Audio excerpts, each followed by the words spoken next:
Het jy al ooit gewonder wat presies die instruksies is wat jou maak? Wel, jy.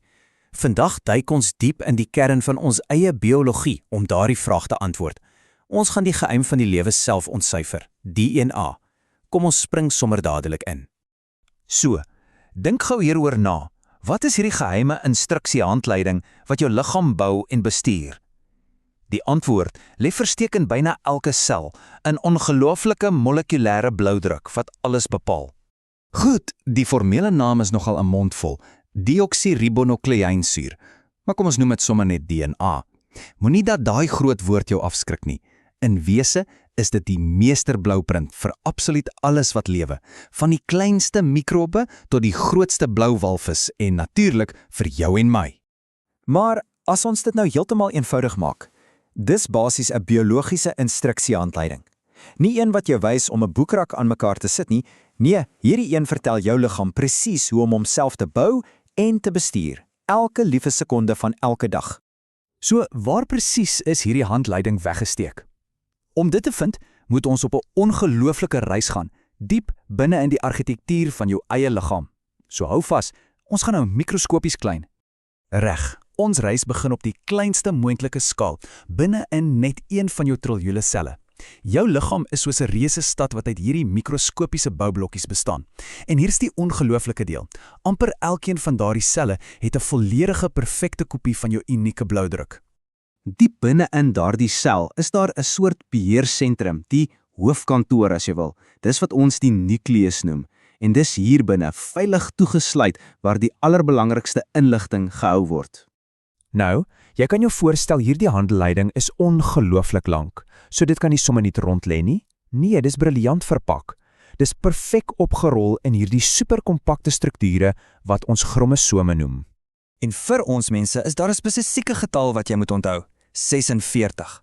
Die meeste van jou selle het presies 46 chromosome, wat netjies in 23 pare gerangskik is. Jy kry een stel van 23 by jou ma en die ander stel van 23 by jou pa. Dis wat jou 'n heeltemal unieke genetiese kombinasie gee. OK, so ons het nou die boeke in die biblioteek gekry, die chromosome. Maar wat van die letters op die bladsye? Kom ons zoom nog verder in en kyk na die molekules self. Hoe lyk hierdie gedraaide leer van naderby? Die vorm van DNA is seker een van die bekendste beelde in die wetenskap. Dis daardie bekende dubbelhelix. Die maklikste manier om dit in jou kop te sien, is om te dink aan 'n gewone leer, wat jy dan vat en in teenoorgestelde rigtings draai. So kom ons breek hierdie leer bietjie af. Die twee langs sye, die ruggraat, bestaan uit 'n ketting van suiker en fosfaat. Maar die sporte, daai dele waarop jy sou klim, dis waar die ware geheim lê. Dis waar die kode geskryf is. Nou, daardie sporte is waar die touerkrag lê. Want dis hier waar die kode geskryf is. En die gekke ding is, hierdie hele komplekse boek van jou word met net 4 letters geskryf. Dink daaraan. 4. En hier is hulle: adenien, thiamin, sitosien en guanin. Maar moenie worry oor die name nie. Ons kort dit sommer af na A, T, C en G. Maar, en dis baie belangrik, hierdie letters is nie net deur mekaar nie, daar's 'n reël. 'n Baie eenvoudige maar kragtige reël. A paar altyd en net altyd met T en C paar altyd en net altyd met G. Hierdie paringsreël is die absolute fundament van die hele genetiese kode. Dis wat alles laat werk. Reg, so ons het nou 'n alfabet, maar 'n alfabet op sy eie beteken niks nie, né? Hoe word hierdie letters 'n resep wat jou liggaam kan lees en verstaan? Wel, dis presies waar gene in die prentjie kom. 'n Geen is niks meer nie as 'n spesifieke gedeelte van daardie lang DNA-kode. Dink daaraan soos 'n enkele resep in 'n massiewe resepteboek. En elke geen het die instruksies om een spesifieke ding te bou, 'n proteïene.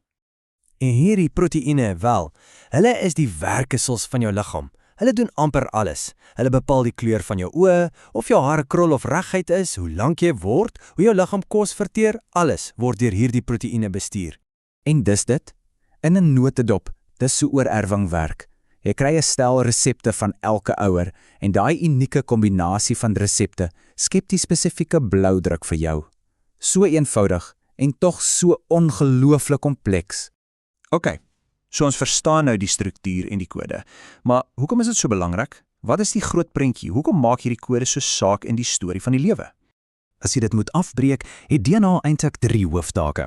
Nommer 1, dit stoor die inligting, die hele biblioteek. Nommer 2, dit kan homself perfek kopieer, wat absoluut noodsaaklik is vir groei en herstel. En nommer 3, dit dra daardie inligting oor van een generasie na die volgende. Dis die kern van oorerwing. Dit klink dalk vandag vir ons soos algemene kennis, maar ons moet onthou, vir die grootste deel van die menslike geskiedenis was dit 'n reuse raaisel. Dis eers so onlangs as 1953, toe wetenskaplikes soos Watson en Crick die dubbelhelix-struktuur ontrafel het, wat die deure na moderne biologie en genetika regtig oopgeswaai het. So ja, om DNA te verstaan is nie net 'n biologiese feit nie. Dis die fondament waarop soveel van ons moderne wetenskap gebou is. Dit help ons verstaan hoe ons ontwikkel, hoe ons gesond bly en hoe alles werk. Maar nog belangriker, dit gee ons die gereedskap om die diepste oorsake van siektes te bestudeer en om te droom van 'n toekoms waar ons dit kan genees. En dit bring ons weer vol sirkel, terug na daardie een eenvoudige, maar kragtige idee. DNA is daardie ongelooflike, selfkopierende biologiese instruksiehandleiding wat in die kern van elkeen van ons se bestaan lê. Die ding is, ons het die boek van die lewe oopgemaak en ons leer nog net hoe om die eerste paar hoofstukke te lees. Die groot vraag is nie meer net wat die kode sê nie, maar wat ons as 'n spesie gaan doen met daardie kennis. Wat is volgende vir die spesie wat sy eie bloudruk begin verstaan?